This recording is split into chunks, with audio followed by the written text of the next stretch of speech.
Hi, this is Denise Mathew, and today we're going to talk about the profile lines of human design.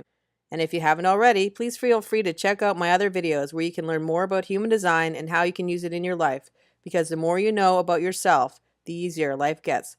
So let's look at the profile lines of human design and find out how they flavor our character and how people see us in the world. So what is a profile in human design? Profiles are another important component of human design and describe how we operate in the outside world as well as our personalities. The profiles are made up of 6 different lines, and there's 12 different combinations that can make up a profile. So everybody has one of these profiles, and it's based on the date and time of birth. The profiles change throughout the day, so somebody who's born on the same day as you may not necessarily have the same profile because the time of their birth is different than yours. The profiles are configured using specific calculations, but they're not calculations that we need to know because they're always given in any body graph that you want to get. So if you look at this body graph here, you'll notice up in the right-hand corner, it says profile 1-4. And those numbers come from the personality and design line. So if you notice, the design is 11.4 and also the personality is 36.1. The first number is the gate and the second number is the line. And that's how the profile numbers are shown and calculated on a body graph. Here's another body graph, and it's just laid out a little different. So the profile is on the left-hand side, and it says 3-5 martyr heretic. And on the right-hand side, you can see 20.5 and also 59.3. So that would mean a 3-5 profile. And just keep in mind that the personality number is always going to be the first number, and the design number is always going to be the second, or the conscious number is the first number, and the unconscious number is going to be the second number, because the personality is considered what we're conscious of, and the design is something that we're less conscious of and become more conscious after the age of 40. Before we talk about the profiles, it's important to know what the numbers mean, and later we can talk about the profiles and how the numbers interact, making each unique profile. And something else that's important to know is that sometimes when we talk about the numbers, we also refer to them as lines. So the first, second, third, fourth, fifth line. It's good to know this because then there will be less confusion. The first line is known as the investigator and is found in the profiles 1-3, 1-4, 4-1, and 5-1. And as you would expect, it's all about investigating. And the information that the first lines talk about is all about information that's already been gathered. This comes less from experience and more from going back in history and looking at what's already been written. And the reason why this investigation is important is because by knowing what's happened in the past, you can sometimes predict the trends of the future. So someone who carries this line is all about analyzing and gathering information. And since the first line is also considered an interpersonal line, meaning that whatever information they get is used to discover more about the self rather than other people. And because they're data driven, somebody who carries the first line really doesn't like to move unless they know all the details of what they're going to do, when they're going to do it, and how they're going to do it. These are people who will check procedures and manuals before they jump into anything. Spontaneity is not something that a first line profile really likes because they need time to gather all the information they need before they want to move forward. And when they feel they have all the information they need, they'll feel confident in proceeding forward. So if we look at the chart of Heath Ledger, who was a 5-1 profile, we'll notice that the first line is in his unconscious area, meaning that he probably wasn't as aware of it as he was his fifth line. We'll talk about the fifth line a little bit later, but for now, let's talk about the first line and how it played out in his life. Based on the investigation after his death, what many people said was that in order to get into the role of the Joker, Heath Ledger literally couldn't sleep at night. He was always researching this whole role so he could make it perfect, to the point where he needed to take medication to try and calm himself, and in doing so accidentally died from a drug overdose. Of course, that was an extreme circumstance, and there are definitely other parts of his chart that would have shown the intensity of his research, like his defined will, but it shows the investigative spirit of somebody who carries the first line.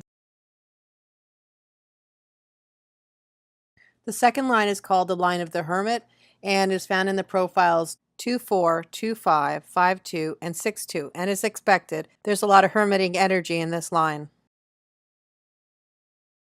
The interesting thing about the line of the hermit is that although a hermit wants to be hidden away and not seen, most times they're noticed wherever they go. They carry a type of energy that brings people almost like a vortex towards them. It's an energetic vortex. It's not something they're actually doing. It's just something that they're drawing people toward them naturally. This too, just like line 1, is all about an interpersonal journey where you're discovering more about yourself rather than other people. This need to be a hermit can overwhelm the other line of the profile. So a person never really wants to go out of their house and is always wanting to be alone, and they never really have enough time to be alone.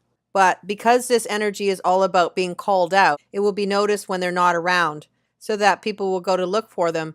And even if they haven't decided to, a hermit will be coaxed out of their hiding place to contribute their gifts to society. And when they've contributed as much as they want to, then they need to retreat and go back into hermiting for a little while so they can get their energy back, because it is taxing for a hermit to be out all the time. And being alone is less about want and more about need. It's an actual physical requirement for people who with the hermit line to actually be alone and have their own time alone and be in their own space. Otherwise, they can physically burn out, be exhausted, and just not want to do anything at all.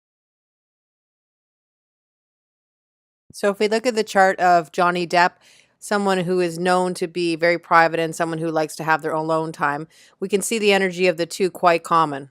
In fact, he was called an iconic loner of Hollywood, and major studios weren't happy that Johnny Depp neglected the commercial expectations of the films that he was in. Keeping his PR and interviews to a minimum is a classic kind of behavior of a second line. And although we haven't talked about the fourth line yet, an interesting comment that he made in an interview about his family was that he said it built a foundation that he had never felt in his life before. And since the fourth line is all about foundation, it makes sense. And also, Johnny Depp built his family in his later life, so after 40, so that would be when his fourth line or unconscious line became something that came to the forefront and something he was more aware of. And being the hermit that he was, when he had a messy divorce with his latest wife, Amber Heard, it was probably very tough for him as a hermit to have to deal with all the press and how everybody knew all the personal details of his life.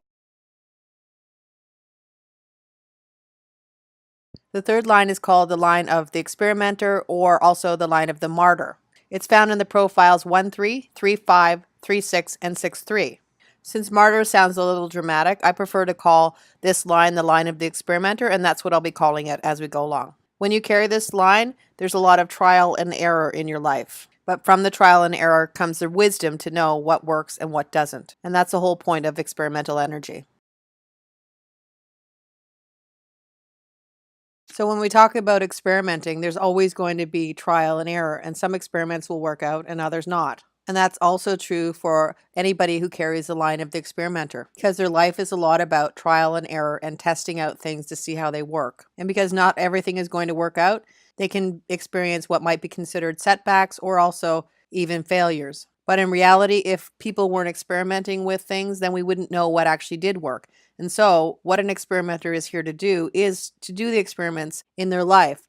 And after they've done the experiments and understood what the outcomes were, then they can share that information with others so others don't have to experience the same setbacks as they have. But experimenting can be a tough path for those who carry that energy, and because of that, they can become pessimistic, which makes sense because they have a lot of stumbles on their path to getting the right answers. But the key thing to know about this energy is that there really is never a failure. There's always just a learning opportunity and answers to questions that they never would have gotten if they hadn't experimented in the first place. And this trial and error energy can carry over to the relationships as well, and can carry the energy of bonds made and broken. And what that means is somebody who carries the third line energy can fall in love very quickly, only to just as rapidly fall out of love, where they imagine that they always have something better in their life than what they have in that moment. So there's a lot of breakups and testing of boundaries. And because of this, there can be marriage breakups and also multiple relationships. Usually this energy evens out about the age of 40, where they understand their energy more. They usually have the ability to maintain a relationship or get in a more permanent relationship. And if there's anything that somebody with this energy should know. It's that it's important to continue to live the life as they're supposed to live by trial and error and learning the lessons that they need to. Otherwise, if they shut down their experimenting, they won't experience the life that they're meant to live and may never have the fulfillment that comes when they figure out the secrets that they've been searching for all along. And one more thing about the experimental energy is that just like the line 1 and 2, the energy of the experimenter is interpersonal, so it's an exploration of the self more than it is an exploration of the self with others. So if we look at the chart of Elon Musk, who is a 3-5 profile, it's easy to see that he really has shown the energy of the experimenter, both in his work and also in his multiple relationships where he's had several divorces. Not only has he started the company Tesla, but before that he had PayPal that he worked on. He's part of SpaceX and numerous businesses where he's always testing new theories and ways of doing things. And now that he's reached the age of 40, there's potential for him to find a more permanent romantic relationship than he has in the past. That's all the information for lines 1, 2, and 3. And if you're interested in finding out the information about lines 4, 5, and 6, make sure to check out the next video where we talk about the transpersonal lines of 4, 5, and 6.